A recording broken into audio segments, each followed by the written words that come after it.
Jadi ini tersangka 1, dia merupakan pacar tersangka 2. Jadi dianya meminta sama pacarnya ini untuk dapat jalan dengan perempuan atau menyetubuhi perempuan. Kemudian tersangka 2 ini menawarkanlah korban. Begitu menawarkan korban, setelah korban ditawarkan setuju oleh si tersangka 1 dengan iming-iming akan dibelanjakan pakaian, kemudian ini menjemputlah korban. Tersangka 1 menjemput korban, setelah korban berada sama tersangka 1, tersangka 1 menjemput tersangka 3 untuk menjadi supir.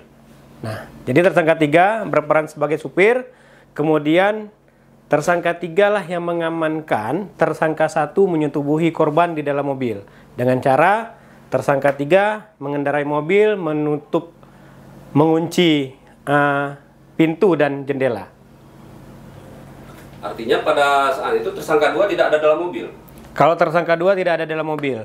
Tersangka 2 hanya sebagai mempertemukan, mengajak korban untuk bisa jalan dengan tersangka 1. Dengan alasan tersangka 2 mengatakan bahwa yang menjemput korban itu abang kandungnya. Tersangka 1 dan tersangka 2 berpacaran?